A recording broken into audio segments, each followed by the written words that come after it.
करते हैं बेटा आपका main part, that is colloidal part, that is colloidal solution या कोलाइडल सॉल्यूशंस होते क्या हैं, हम उस पर फोकस करते हैं। तो बेटा कोलाइडल सॉल्यूशन है तो बेटा सॉल्यूशन में दो चीज़ें होती हैं, एक सॉल्यूट होता है और दूसरा क्या होता है, सॉल्वेंट होता है। तो इसी तरह से इन सॉल्यूशंस के अंदर भी आपके दो चीज़ें होंगी, एक सॉल्यूट और दूसरा सॉल्वेंट, ठीक है। तो सॉल्यूट और सॉल्वेंट के नाम थोड़े से अलग हो गए हैं, ध्यान से देखिए। सबसे पहले कोलाइडल स्टेट है क्या या कोलाइडल सॉल्यूशन क्या है।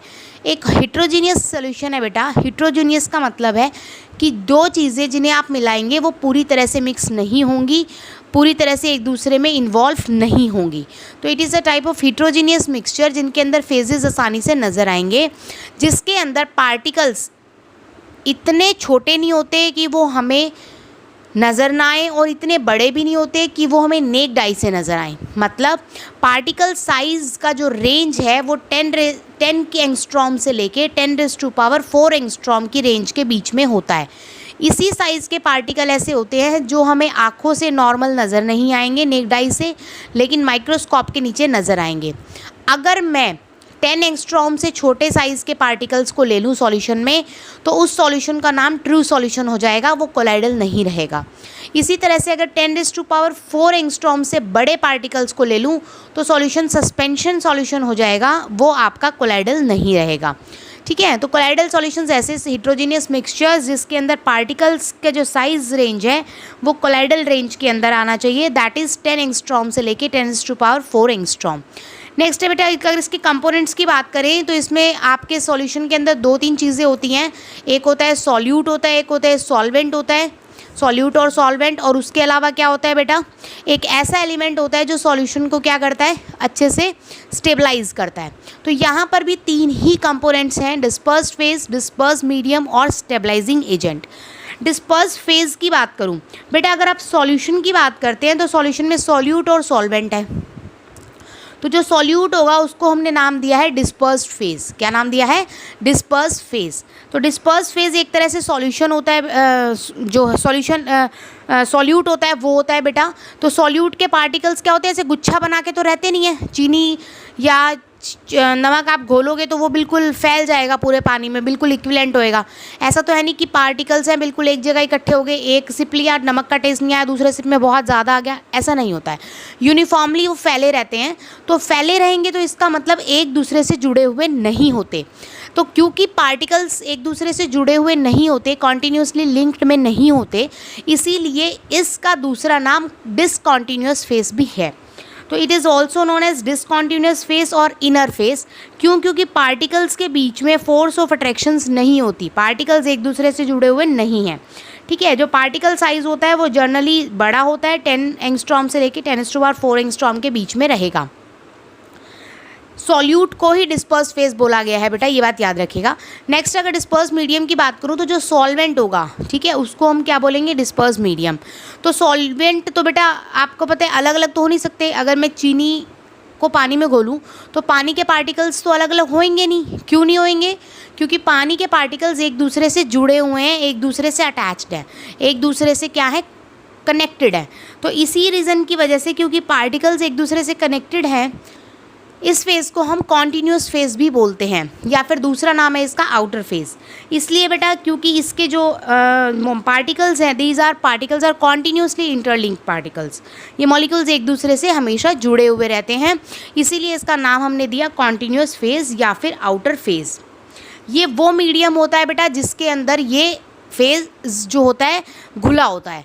तो disperse medium is the medium in which phase is क्या हो, प्रेजेंट है। मतलब जिसमें हम सॉल्वेंट को, ये सॉल्वेंट है जिसमें हम सॉल्यूट को क्या करेंगे, डिसॉल्व करेंगे। एक तरह से सॉल्यूट हमारा क्या कहलाएगा, डिस्पर्स फेज, और सॉल्वेंट हमारा क्या कहलाएगा, डिस्पर्स मीडियम। बस नाम थोड़े से अलग हो गए हैं। स्टेबलाइजिंग एजेंट बेटा कई बार क्या होता है, इन दोनों को मिक्स करने के बाद भी प्रॉपर फॉर्म में मिक्स नहीं होते। जैसे मैंने ऑयल के अंदर वाटर मिला दिया तो ऑयल प्लस वाटर, अब ऑयल और वाटर का जो मिक्सचर है वो आसानी से तो घुलेगा नहीं, तो उसके अंदर आपको कोई ना कोई ऐसा सब्सटेंस मिलाना होगा जो उन दोनों को आसानी से मिक्स कर दे, और इस तरह से मिक्स करे कि वो आसानी से अलग ना हो। तो बेटा ऐसा सब्सटेंस जो कोलाइडल पार्टिकल्स को दूर दूर रखेगा, कोलाइडल पार्टिकल्स कौन से बेटा, दैट इज डिस्पर्स फेज के पार्टिकल्स को दूर दूर रखेगा और सॉल्यूशन को प्रॉपर फॉर्म में कोलाइडल सॉल्यूशन बनाए रखेगा, दैट इज उनको हम बोलते हैं स्टेबलाइजिंग एजेंट। तो जो आपके एक तरह से आपके कोलाइडल सॉल्यूशन को स्टेबल करेंगे उनको हम बोलते हैं स्टेबलाइजिंग एजेंट। तो अगर मैं कोलाइडल सॉल्यूशंस की बात करूं तो टोटल हमारे कोलाइडल सॉल्यूशन में 3 टर्म्स आई हैं, दैट इज़ डिस्पर्स फेस जो कि सॉल्यूट होता है, डिस्पर्स मीडियम जो कि एक तरह से सॉल्वेंट है। दोनों को मिक्स करेंगे तो कोलाइडल सॉल्यूशन बन जाएगा जो सिंपली सॉल्यूशन है। ठीक है, on the basis of that हमने क्या किया है, 9 तरह की क्लासिफिकेशन की है बेटा। 9 में से एक आपका होमोजीनियस होता है, तो वैसे टोटल 8 क्लासिफिकेशंस होती हैं।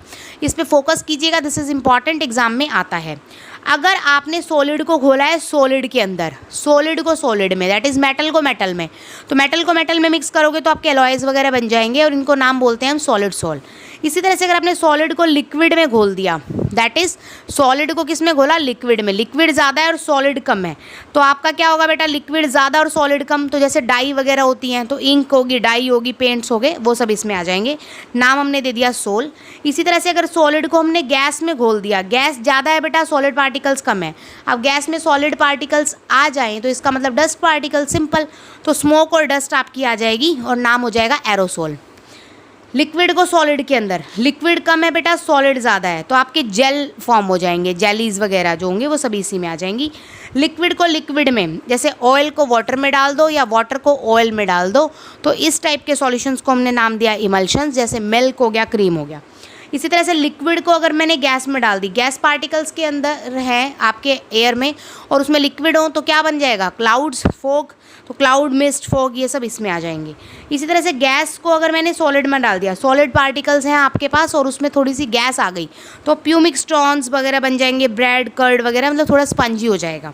ठीक है, गैस को अगर आपने लिक्विड में डाल दिया तो क्या बन जाएगा बेटा, विप्ड क्रीम।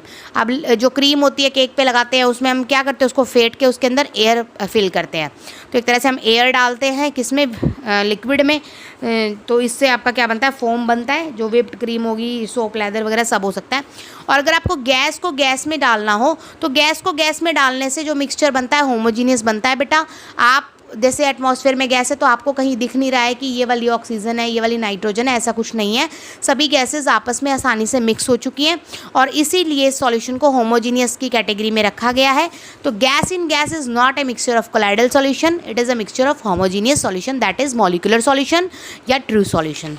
उसके बाद बात करते हैं टाइप्स ऑफ कोलाइडल सॉल्यूशंस की। आपके on the basis of forces, अगर मैं फोर्सेस की बात करूँ, इंट्रैक्शन की बात करूँ, अट्रैक्शन है या रिपल्शन है, उसके बेसिस पे आपने 2 पार्ट्स में कोलाइडल सॉल्यूशन को डिस्टिंग्विश किया है। सबसे पहले लायोफिलिक और दूसरा लायोफोबिक। फिलिक, फिलिक का मतलब होता है बेटा लव, तो यहाँ पर जो सॉल्यूट पार्टिकल्स और सॉल्वेंट पार्टिकल्स हैं, दैट इज़ डिस्पर्स फेज और डिस्पर्स मीडियम, दोनों के बीच में लगाव होगा, इंटरेक्शन होगी, अट्रैक्शन फोर्सेस होंगी। लायोफोबिक, फोबिक का मतलब होता है हेट, तो यहाँ पर डिस्पर्स मीडियम और डिस्पर्स फेज दोनों के पार्टिकल्स एक दूसरे से हेट करेंगे। ठीक है, तो हम सबसे पहले लायोफिलिक पढ़ रहे हैं बेटा।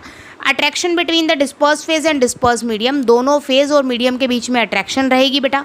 सेकेंड चीज़, आप अगर दोनों को मिक्स करोगे तो दोनों के बीच में अट्रैक्शन है, एकदम से मिक्स हो जाएंगे, दोनों एक दूसरे के पास आ जाएंगे, तो आपको किसी भी स्टेबलाइजिंग एजेंट की लगभग यहाँ पर ज़रूरत नहीं होती है।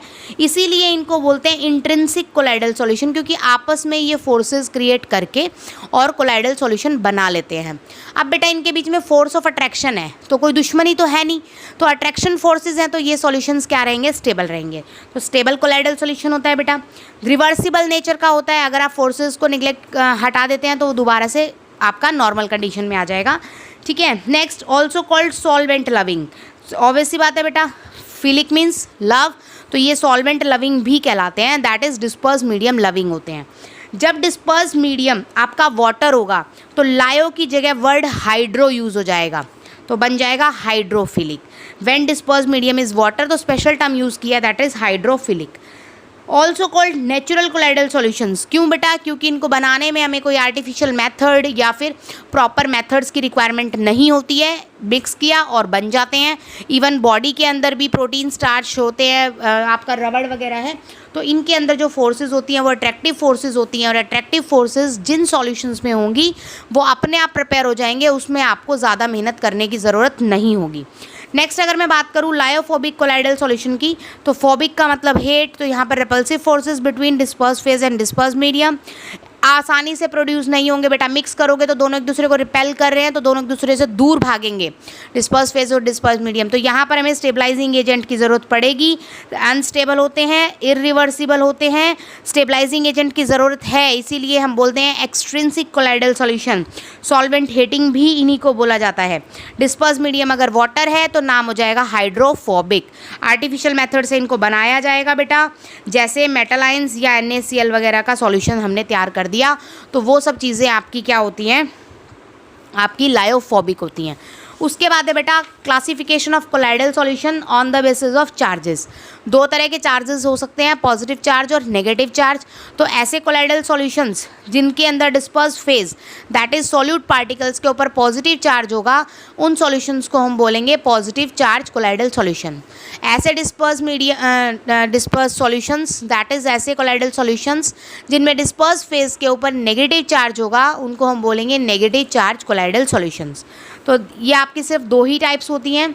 इसके अलावा on the basis of size और एक दो टाइप्स और रहती हैं, वो हम कल करेंगे, ठीक है।